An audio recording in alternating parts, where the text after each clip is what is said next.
a rock giant kind of guy, and he's I thought that the guy voicing him for a second was the guy who played Murray in Flight of the Conchords. No, it was actually the director, who's also from New Zealand. And Korg was fucking hilarious. He just had this one line. He's like, "Yeah, I'm here because I tried to start a revolution. I started a rebellion, but I didn't print enough pamphlets, and not a lot of people came except for my mom and her boyfriend, and he's a dick." It's like he just went into the sound booth and just recorded whatever the fuck he wanted, and it was fucking hilarious, and it worked out fine. Uh, so he gets out, gets ready and the Grandmaster tells him, like, if you can beat the champion, you can get off this planet. He's like, all right, cool, I'll fight him now. Turns out that the champion is the Hulk. This is where the Hulk has been since Avengers 2. So this movie takes place 2 years after Avengers 2. So he's out there, finds out the Hulk. You see that the scenes from the trailers, but oh yeah, he's a friend from work. And Hulk knows who he is, but at the same time, Hulk is like, dude, I'm the fucking champion. We gotta fucking fight this shit out. They fight. Thor almost wins the fight, but then they electrocute Thor. And then that's when we get into, like, the Hulk is there and all that. So that's pretty much the gist of, the first 2 acts of the movie. It's a great fucking movie. Check it out. Now, let's talk about this for a second. Now, what did I like about the movie? First of all, this movie was fucking hilarious. I love that it was funny. I love that it wasn't afraid to go to that point to be funny instead of like the serious tone that the previous 2 Thor movies had. Also, again, the creators of it listened to the audience, and a lot of the subtle thing. One of the themes of this movie, one of the major themes of this movie, was dealing with your past to grow into a better person in the future. Because Hela's story illustrated that a lot. Because Odin basically said, yeah, you guys have an older sister. I got rid of her because she was just too ambitious. She just was thirsting for power and stuff. Then Hela came back. He's like, whoa, whoa, whoa, whoa, whoa. He didn't tell y'all the whole story. Like, how the fuck do you think we got all this? When Hela gets back to Asgard and sees this big ass ceiling tapestry of how Odin took over the 9 kingdoms. Nine kingdoms. I got Game of Thrones on my mind. The 9 realms. All she saw was like peace treaties and negotiations and celebrations and shit. She rips that down and he shows the real history. She's like, no, we fucking went around and we fucking massacred people and we took the 9 realms. We didn't negotiate this shit. We took this shit. And he had me as basically his general, and she's the goddess of death. So she's going around dealing out death to motherfuckers, And as soon as he accomplished taking over the 9 realms, she's like, okay, let's go. There's more shit out there. Let's take it all. And he's like, no, I kind of want to settle down, kind of want to have another child and all that shit. And she's like, well, fuck that. We got purpose. He took away her purpose. And then when he wanted to show that he was benevolent and all that shit, he cast her aside and basically took her out of history. When people say that history is written by the winners, that's one of the fucking best fucking analogies on that, because he basically had this whole fucking massacre, just basically slaughtered a bunch of people across 9 different worlds. And then when it was all said and done, he wanted to make it look like, oh no, this shit was given to me, instead of him taking it. That shit was deep as hell, because I live in America and Thanksgiving's coming up, and boy, Europeans did a fucking number on this country, and people have still yet to come to terms with how many people had to fucking die for this shit, Like I said, Thanksgiving's coming up. That's a very significant thing, because I mean, I know Native Americans because I lived in Arizona. However, the average listener to this show can't name 5 Native Americans that they know in their actual life, because those people are almost fucking extinct.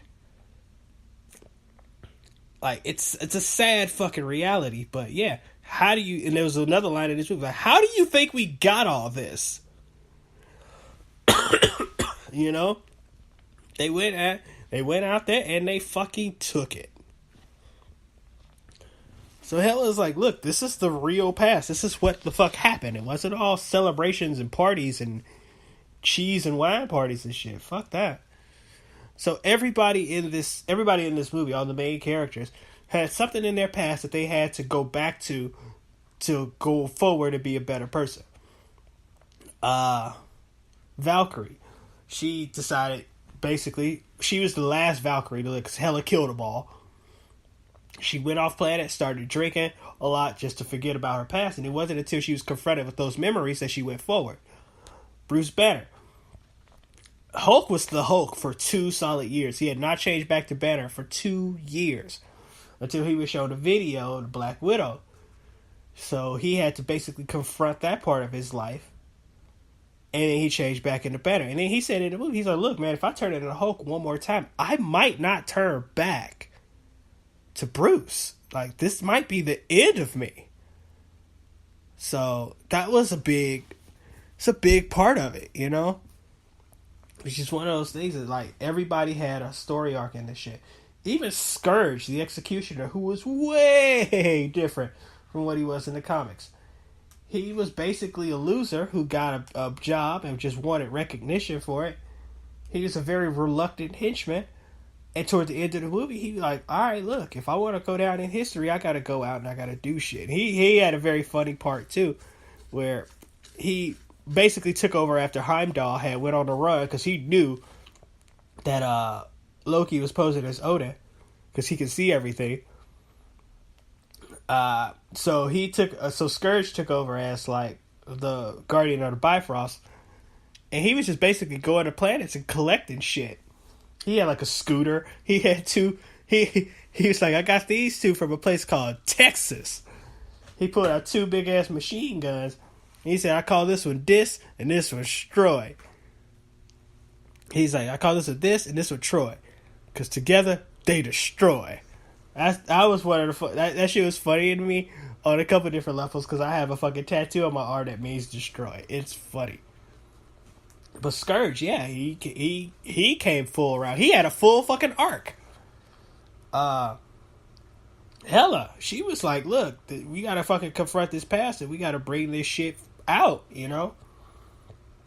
So, turns out that Ragnarok could not be stopped. Ragnarok was the fucking key. When they had the big fight, you know, they basically knew that they couldn't defeat Hela, but because she draws her powers from Asgard. As long as Asgard stands, she's powerful. So they put the crown into the eternal flame. Surtur comes back and gets down to business. Asgard is destroyed. Thor takes his place as the king of the Asgard's guardians, and they're on a big ass spaceship heading back to Earth. And what didn't I like in this movie? There was very little that I disliked about this movie. The one thing that I disliked about this movie was the Hulk Bruce Banner's redemption scene. It wasn't like a redemption scene or anything like that, but he knew he had to get out there and help out. And he knew that if he turned into the Hulk one more time, he may not ever turn back to Bruce Banner. But the scene where he jumps out of the spaceship, and I'll talk about that in a second. He jumps out of the spaceship. I'm thinking that he's going to land as the Hulk. Nah, this man splats down on the fucking Rainbow Bridge. I'm like, they could have did a little bit better than that. They could have given some flashback scenes or something, you know. Also, I would have loved to have seen Hulk. I mean, not Hulk. Loki and Thor hug it out. That would have been great because they got real close. Because at this point, Loki did also redeem himself toward the end of this movie. So what did I take home from this? It was pretty much, I said that already. It's like this movie draws a lot about learning from your past to, you know, make the future better. Actually, not even learning from your past. Accepting what really fucking happened in order to go forward, you know? Like, the lie sounds sweet as hell, but at the same time, you know, somebody's gonna uncover the fucking truth of that shit. You can't just go around protecting the fucking lie just because it makes you feel good. You know? A lot of people die to build a lot of empires. Not one empire on this planet has been built upon just saying, oh, yeah, we'll go with you. No. A lot of people had to fucking die. A lot of people had to go through a lot of bullshit. And the more you ignore that fact, the less likely you are to progress as a people. Also, I learned that it's not the place. It's not the place that makes the culture or anything. It's the people. You know? Asgard is not a place. Asgard is the people of Asgard. As long as they're still taken care of and as long as they're still alive, they will always be that. And me being, you know, a black man, you know, as long as my people are still here, you know, we're never going to go. Our culture is not going to go anywhere. You know, as much as people like to, you know, steal the fucking culture and shit and just rob us of it, but, you know, we're still here. We just have to come to terms with all the shit that's happened to us, build and become stronger. No, I really like this movie. I really, really enjoyed this movie. Now, there was some funny ass parts in this movie. Like, a lot of my favorite moments come from Jeff Goldblum. Jeff Goldblum is fucking hilarious in this. Because, like, in the trailers, I thought he was just, like, there for a paycheck. But no. My man went to town on this shit, and I found out that the director basically didn't give him a script. It was like, look, dude, you can go ahead and improvise your lines. We got it. And man, Jeff Goldblum was fucking hilarious in this. He's the Grandmaster. He's the brother of the Collector. The Collector is the guy in the first Guardians of the Galaxy movie who they went to his planet and they tried to sell him the orb. That's that's the Collector. Grandmaster is his brother. He's another Elder of the Universe. Another Elder of the Universe is Ego so expect all these names to come back up again in future Marvel movies. Anyway, he's basically a dictator DJ because he's everywhere he's got. It looks like he's at a fucking DJ stand and stuff, and his planet looks like everything a 80s party should look like. It's fucking great. He shows up on a hologram. He's like very flamboyant and fun. You know, you want to see him as a bad guy, but at the same time, it's like you kind of want to hang out with him. He has this spaceship where he has orgies on. And the spaceship itself doesn't have guns on it, but it had a button that looked like an explosion. Fucking Bruce pushes it, and this fucking house mix pops up. Excuse me. And these fireworks go out. He's like, it's my birthday. It's my birthday. And I'm like, oh my God. I spent half this morning looking for that fucking song online. Haven't found it yet, but when I do, y'all gonna hear that shit on my birthday, goddammit. But yeah, this movie was great. You guys should definitely go see it. If you have seen it already, go check it out again. It's really good. I've already pre-ordered my copy on iTunes now, so when it comes out on home media, I will have that.